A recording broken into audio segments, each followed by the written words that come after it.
Good evening and welcome to Jeevan's News at 8. I am Vishnupriya. First a look at the top headlines of the day. RBI keeps key policy rate unchanged. Monetary policy to cap rupee rise slashes economic growth forecast. UDF calls for statewide strike on October 13, protesting over fuel price hike. Ernakulam district to be exempted from 3 p.m. Dilip is getting back his post, reinstated as FIOC president. High Court closes NADIM Shah's bail petition. No hurry to charge sheet, says DGP. Government to seek legal advice on Soda case report. Decision after knowing IG stand. Under 17 World Cup teams undergo practice at various grounds. Seating capacity in Cochin venue reduced to 29,000. Now the news in detail. The Reserve Bank of India on Wednesday kept interest rates unchanged because it anticipates upside risk to retail inflation. It also slashed its growth projections for the current fiscal and raised its inflation projections. The MPC reviewed current and evolving macroeconomic and financial conditions and decided to keep the policy rate unchanged at 6%. While maintaining a neutral monetary policy stance. This was by a majority of 5-1. The 6-member Monetary Policy Committee kept the repurchase rate, the rate at which the central bank infuses liquidity in the banking system, unchanged at 6%. The decision was not unanimous. Ravindra Dholakya, one of the 3 external members of the panel, pressed for lowering rates by at least 25 basis points. The central bank maintained its neutral policy stance, but acknowledging sluggish economic activity, lowered its fiscal 2018 projection for gross value added, a growth metric, to 6.7% from 7.3%. In the last policy meeting in August, the RBI slashed the repo rate by 25 basis points. However, since then, inflation as measured by the Consumer Price Index has accelerated sharply. 1 basis point is 1/100th of a percentage point. The Monetary Policy Panel listed several upside risks to inflation on Wednesday, such as farm loan waivers, states' implementation of pay commission allowances, and price revisions following GST and rising international crude prices. The central bank has a medium-term target for CPI inflation at 4%. On growth, the RBI reiterated need to revive sluggish private sector investment in order to give a flip to the economy as well as improve demand for overall credit. News Desk, Jeevan. The Congress-led opposition UDF has called for a Hartal in Kerala on October 13. The Hartal will be held to protest against the hasty implementation of the goods and services tax and rise in fuel prices. Leader of the opposition Ramesh Chennithila announced the Hartal at a press meet today. Chennithila said the protest will be against the anti-people policies of the BJP-led government at the centre and the CPM-led one in Kerala.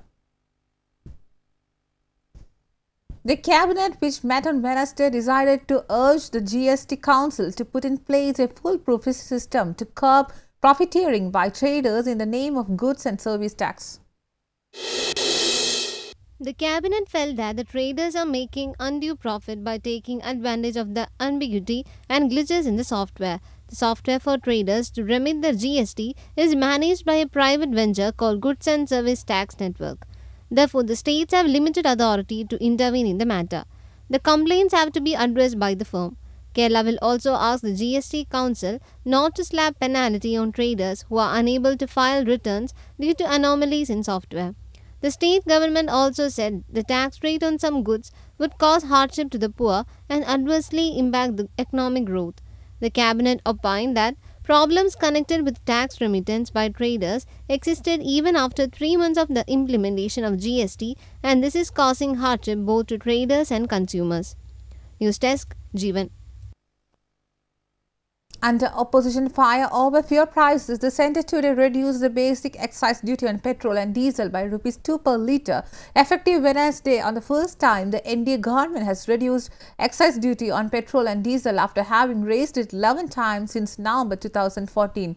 A senior finance ministry official said on Tuesday that the central government will nudge states to also reduce value-added tax on petrol and diesel. This decision has been taken by the government in order to cushion the impact of rising International prices of crude petroleum oil and petrol and diesel on retail sale prices of petrol and diesel, as well as to protect the interest of common man, the Finance Ministry said in a statement. The Cabinet has decided to seek legal advice on the report of Justice Shivarajan Commission, who probed the sensational solar corruption case. Chief Minister Pinarayi Vijayan said further steps will be taken once the report is submitted in the Cabinet after getting legal advice from the Advocate General and Prosecution Director General. The Cabinet resolved to elect the opinion of the State Advocate General and Prosecution Director General on the report submitted by a commission headed by Justice G. Shivarajan on September 26. The next step on the report would be taken only after getting the legal opinion, and the same would also be placed in the Cabinet. Chief Minister Pinarayi Vijayan has informed the Cabinet about the receipt of the Commission report of 1073 pages. The commission was appointed by the previous Ummanchandi government after allegations of fraud worth crores of rupees were made against prime accused Sarita Naya and her accomplice Biju Radhakrishnan. The duo allegedly duped people by offering solar panel solutions through advanced payments and used the names of political higher-ups, including that of former Chief Minister Ummanchandi, to canvass business. The CPIM-led LDF, then in opposition, had launched an agitation following reports of Sarita's links with the office of the Chief Minister. Several politicians, including then Chief Minister Ummanchandi, were among those examined by the Commission. The scam turned political after two employees in Chandi's office were removed for the alleged links with the prime accused in the case. Chandi had maintained that the charges against him and his office were politically motivated and had denied any wrongdoing. Set up in October 2013, the Commission had held 353 sittings, examined 214 witnesses and 972 documents. Jeevan News, Thiruvananthapuram.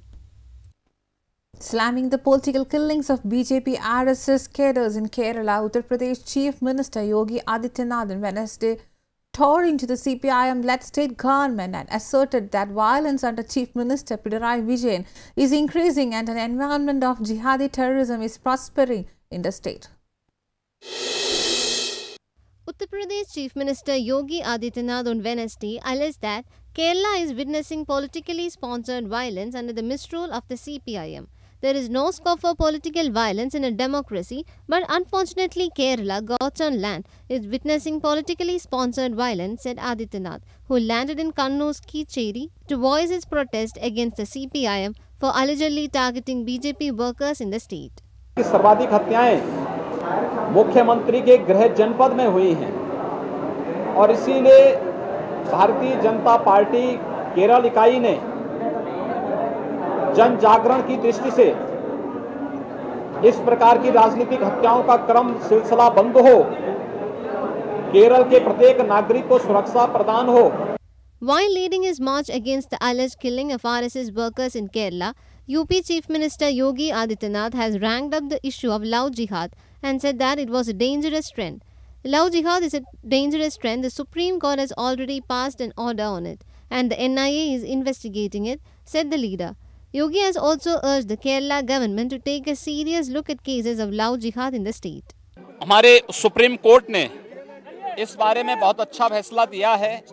NIA इसकी जांच कर रही है और love जिहाद एक खतरनाक प्रवृत्ति है. केरल के बारे में, कर्नाटक के बारे में, इसके बारे में माननीय हाई कोर्ट ने और सुप्रीम कोर्ट ने भी चिंता व्यक्त की है. मुझे लगता है कि यहाँ की सरकारों को इसके बारे में अवश्य सोचना. According to Yogi Adityanath, CPIM-led Kerala government is not allowing BJP to function in the state. He joined the Yatra today and addressed a public meeting at Kannoor.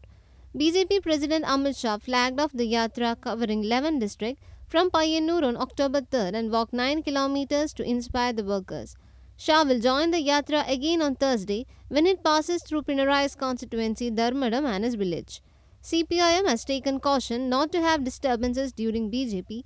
Meanwhile, CPIM welcomed UP Chief Minister's visit with black humour and requested him to visit Kerala Government Hospital to understand how to run hospitals. The party has initiated social media campaigns to expose BJP's misinformation campaign against Kerala. CPIM party leadership has instructed the party workers not to react to the volatile speeches of BJP leaders. CPIM Kannur district leadership views that BJP Yatra will give an edge up for the party if it goes smooth. News Desk, Jeevan. Challenging the BJP RSS leadership to prove its allegations that Kerala has become the centre of jihadi and anti-national activities, CPM State Secretary Kodiyeri Balakrishnan said Amit Shah's attempt is to create clashes in Kerala. By taking out a march over non-existing issues, Shah and co is trying to create clashes in the state. Corporate മാധ്യമങ്ങളാണ് ഇന്ത്യയിലെ ഇപ്പോഴത്തെ മഹാഭൂരിപക്ഷം മാധ്യമങ്ങൾ. അപ്പോൾ അവർക്ക് വേണ്ടി തന്നെ പ്രവർത്തിക്കുന്ന മാധ്യമങ്ങളായിട്ടാണ് കോർപ്പറേറ്റുകൾ ഇപ്പോൾ പ്രവർത്തിക്കുന്നത്. ആ കോർപ്പറേറ്റുകളുടെ മീഡിയയാണ് ബിജെപിക്ക് വേണ്ടി ഈ പ്രചാരവേല ഏറ്റെടുത്ത് നടത്തിക്കൊണ്ടിരിക്കുന്നത്. വസ്തുതാവിരുദ്ധമായ കാര്യങ്ങളാണ് ചിലർ പ്രചരിപ്പിക്കുന്നത്. അപ്പോൾ യഥാർത്ഥ വസ്തുത പുറത്തുകൊണ്ടുവരാൻ ദേശീയ തലത്തിലുള്ള പ്രചാരവേല CPIM സംഘടിപ്പിക്കും. കേരളത്തിലെ UDF കോൺഗ്രസ് നേതൃത്വം ഫലപ്രദമായി അമിത്ഷായുടെ ഈ ഇല്ല, കേരളത്തിലെ കോൺഗ്രസ് നേതൃത്വം കരുതുന്നത് ഇത് CPM-നെതിരായിട്ടല്ലേ, കുറച്ച് നടന്നോട്ടെ, ഇത് നാളെ കോൺഗ്രസിനെ അവർ പിടിക്കും. അപ്പോൾ കോൺഗ്രസ് ഈ കാര്യം മുൻകൂട്ടി കാണാൻ അവർക്ക് കഴിയുന്നില്ല. The Film Exhibitors United Organization of Kerala announced on Wednesday that it has decided to bring back Dilip as FAIAC president. Dilip has come back as president of FAIAC within 24 hours of getting out of jail, with the Kerala High Court granting conditional bail to the actor on Tuesday. The special meeting convened by the Film Exhibitors Union reinstated Dilip as the president. The present president, Anthony Perumbavoor, has stepped down and will continue as vice president. As popular Malayalam actor Dilip gets bail in the February 17 actress attack case after being behind the bars for 85 days, all eyes are on the future of the case. Soon after Dilip was granted bail by the Kerala High Court on Tuesday, on his fifth attempt for relief, investigating officer A.V. George said the charge sheet would be submitted in court soon. However, that does not mean that the trial in the court will be held at the earliest.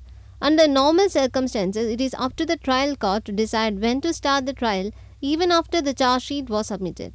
The court need to consider the status of similar cases pending before it.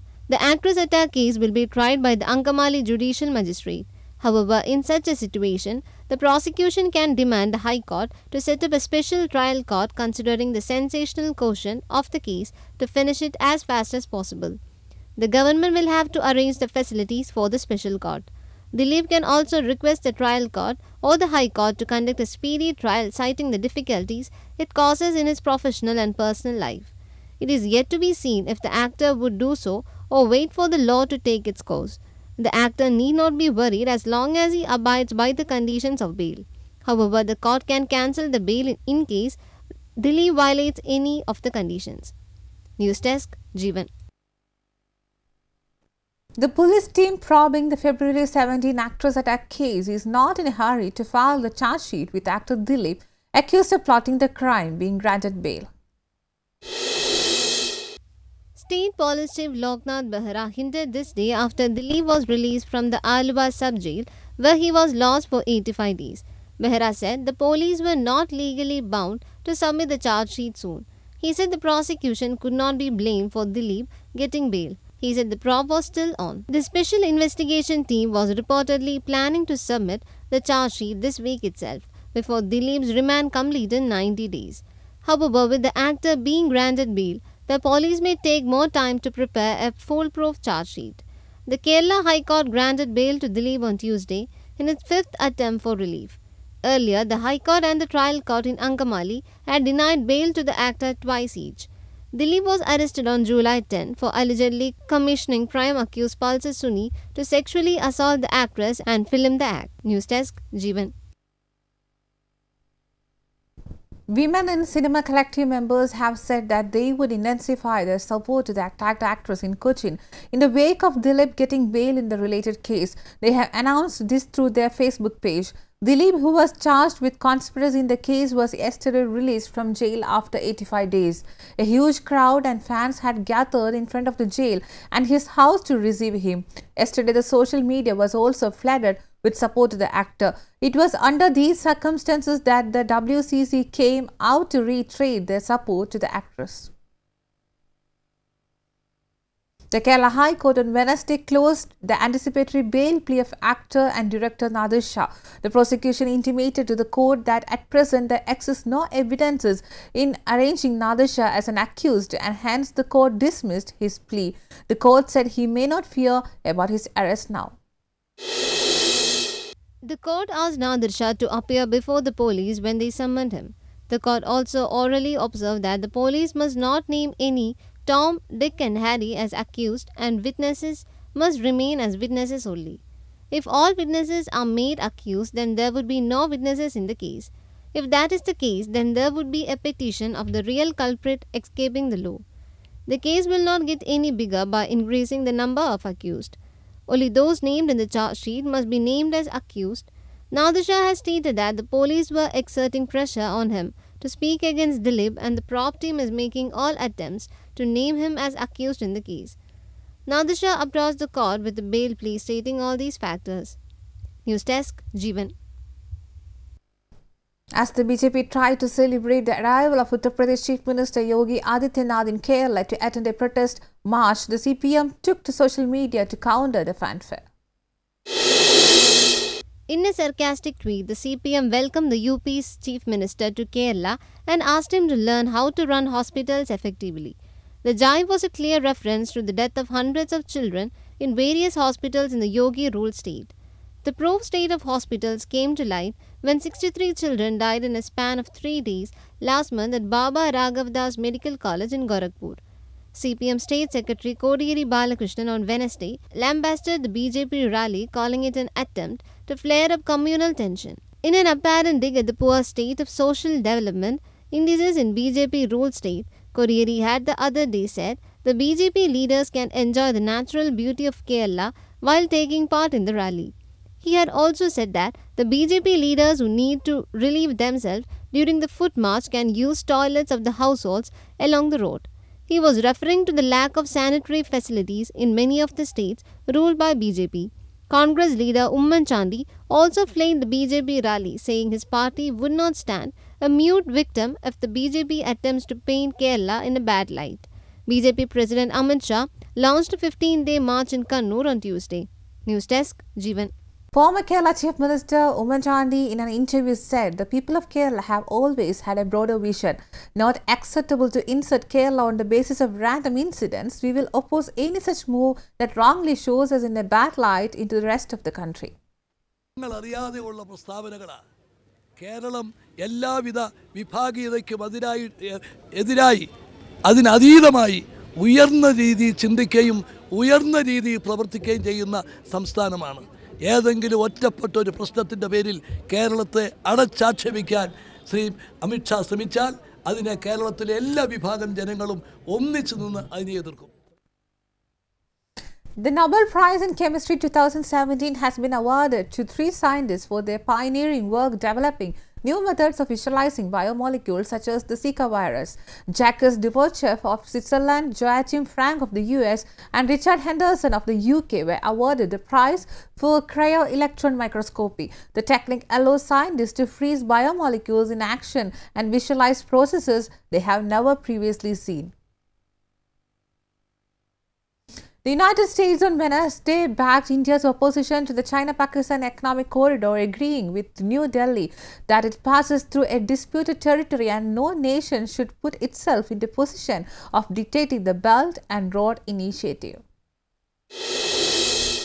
India had decided to not attend the Belt and Road Forum held in China in May because of sovereignty concerns over CPEC, a flagship project of One Belt, One Road, which passes through Pakistan-occupied Kashmir. One Belt, One Road is a development strategy proposed by Chinese President Xi Jinping, which focuses on connectivity and cooperation between China and the rest of Eurasia, encompassing around 60 countries. India had announced that it will boycott the BRF summit, citing that the nation cannot accept a project which ignores its core concern over sovereignty and territorial integrity. China is looking to link Xinjiang with Gwadar port through the China-Pakistan Economic Corridor. The port is built in Balochistan, and the route passes through the Gilgit-Baltistan region, which India claims as its own. US Defense Secretary Jim Mattis appeared to present a strong front against China's ambitious OBOR initiative on Wednesday. Mattis made the statement after returning from his maiden trip to India last week, wherein he met his counterpart Nirmala Sitharaman and Prime Minister Narendra Modi. International Desk, Jeevan. The State Women's Commission will seek the Supreme Court's permission to submit its inquiry report in what has come to be known as the Hadiya case. The issue pertained to Akila alias Hadiya, a 26-year-old Hindu woman whose conversion to Islam and subsequent marriage to a Muslim youth has triggered a national debate on whether slow jihad or deceptive conversion was a political truth or a social myth. The commission came into the picture when feminist intellectuals, freethinkers and Muslim women organizations complained that Hadiya's parents were holding her against her will at home. It recovered petitions that she was under constant police watch and denied visitors and freedom of movement. The forum also received complaints that the guardians tortured her. It ordered an inquiry by its principal investigator. The report has been kept a secret given its sensitive nature. The commission has also received claims and counterclaims that Hadiya had converted and married on her violation. Commission chairperson MC Josephine said, the Supreme Court's observation in the case was a stark reminder that protection should not impede on the individual rights of any citizen. Hadiya's father could have moved the court out of grave concern for his daughter's welfare. She said several quarters were responsible for the plight of the family. In a related development, the State Human Rights Commission has pulled up the District Police Chief Kottayam for his failure to report whether Hadiya was under house arrest or not. News Desk, Jeevan. Bengara by-polls.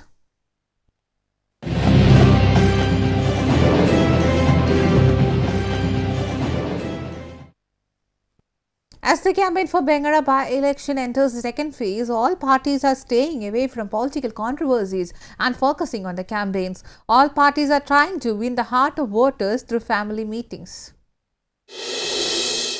Campaigning in family meetings is the new plan of LDF and UDF in the coming Bengara by-polls. LDF had decided to conduct meetings including 150 to 200 family under 30 large family meetings. It is also decided to conduct 600 small meetings with 25 to 30 families. Including ministers will attend these meetings. As part of the UDF program, former Chief Minister Umman Chandi and PK Kunyalikutti attended the meeting. It is decided to conduct 15 meetings in each panchayat.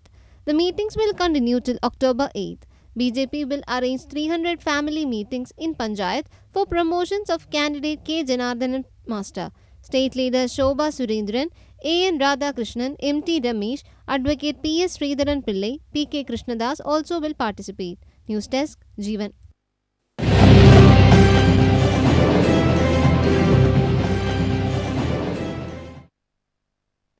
Special awards will be given for the theme Women's Journey, this time for Eastern Global Short Film Awards. Entries can be submitted from October 5 to 20th. More sections are included this time for giving awards. The award ceremony is organized by Global Institute of Excellence and Eastern Group. The positive reaction we got last year influenced us to organize such an event once again, said Eastern Group MD Firoz Miran. ഞങ്ങളുടെ aim എന്താണെന്ന് വെച്ചാൽ maximum different ആയിട്ടുള്ള diverse ആയിട്ടുള്ള narratives ഈ പ്ലാറ്റ്ഫോമിലേക്ക് കൊണ്ടുവരിക, അത് highlight ചെയ്യുക, അത് പ്രസൻറ്റ് ചെയ്യുക എന്നുള്ളതാണ് നമ്മുടെ aim. This year, awards will be also given to the short films which showcase best scripts, said Global Institute of Excellence MD Joe S. Correa. ഈ വർഷം ഒരു കാറ്റഗറി കൂടെ പുതിയതായിട്ട് വന്നിരിക്കുന്നത്, എല്ലാവർക്കും ഒരു സിനിമ ഉണ്ടാക്കാൻ പറ്റായിരിക്കും, പക്ഷേ അവർക്കൊരു പ്രമേയം മനസ്സിൽ കാണും, എഴുതാൻ കഴിവുണ്ടായിരിക്കും. ഏറ്റവും നല്ല സ്ക്രിപ്റ്റിന് വേണ്ടി വേറൊരു കാറ്റഗറി ഇത്തവണ ഏർപ്പെടുത്തിയിരിക്കുന്നു. വിമൻസ് ജേർണി എന്ന തീമിനെ പറ്റി ഏറ്റവും നല്ല സ്ക്രിപ്റ്റ് എഴുതുന്നയാൾക്ക് ആ സ്ക്രിപ്റ്റിനെ ഒരു സിനിമയായി കൺവേർട്ട് ചെയ്യാനുള്ള പ്രൊഡക്ഷൻ ഫണ്ടിങ് ഈസ്റ്റേൺ ഗ്രൂപ്പ് തരും എന്നുള്ളതാണ്. അത് പ്രസ് റിലീസിൽ മെൻഷൻ ചെയ്തിട്ടുണ്ട്. അതാണ് ഈ വർഷത്തെ ഒരു പ്രത്യേകത. Global Institute of Excellence Chairman MD Verghese, Chief Coordinator T. Vinay Kumar attended the press meet. Jeevan News, Kochi. As part of World Habitat Day, Asset Homes organized Beyond Square program at the Hyacinth Hotel in Thiruvananthapuram. Former Jawaharlal Nehru University Social Science Dean Amitabh Kundu delivered the keynote address. He asked the private and public sector builders to get acquainted with the government sector to take over the housing projects of weaker sections. Former CREDAI Vice President Raghu Chandran Nair, Assets Home Managing Director Sunil Kumar attended the function. The Supreme Court said it has the authority to review the move to deport Rohingya Muslim refugees, rejecting the NDA government's stand that the judiciary must not interfere with an executive decision.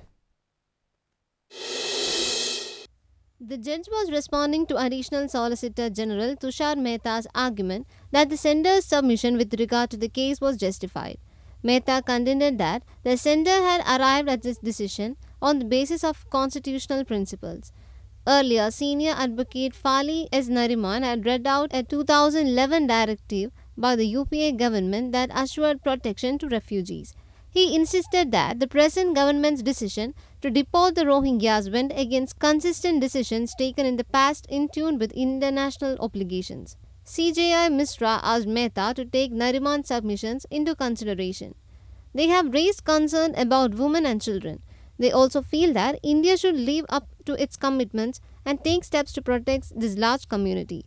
Adjourning the case till October 13, the sender meanwhile filed a rejoinder affidavit in the case, sticking to his stand that the apex court should not interfere with the court executive function. The document stated that decisions on illegal immigrants are taken on a caste-to-caste basis. The document also stated that as New Delhi is not a signatory to the United Nations Convention of 1951, or the Protocol of 1967, they are not binding on the country.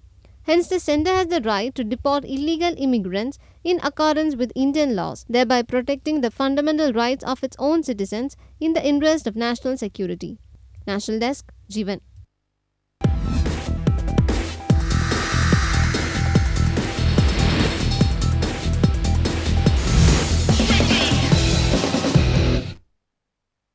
Kerala Under-17 World Cup.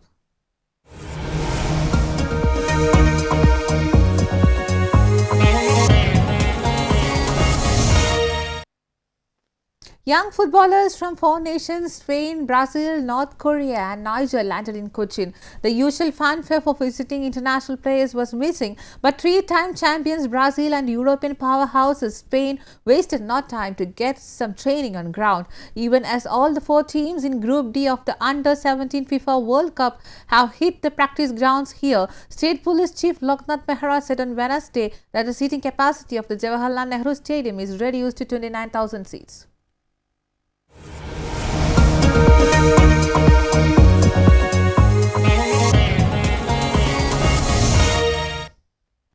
Before we wind up, let's have a quick look at the headlines once again. RBI keeps key policy rates unchanged. Monetary policy to cap rupee rise slashes economic growth forecast. UDF calls for statewide strike on October 12, protesting over fuel price hike. Strike from 6 a.m. to 6 p.m. Dilip is getting back his post reinstated as PR president. High Court closes Nadir Shah's bail petition. No hurry to charge sheet, says DGP. Government to seek legal advice on Sorake's report. Decision after knowing IG stand. Under-17 World Cup teams undergo practice at various grounds. Seating capacity in Cochin venue reduced to 29,000. And that's all for now from the English News Desk. Thank you for watching and good night.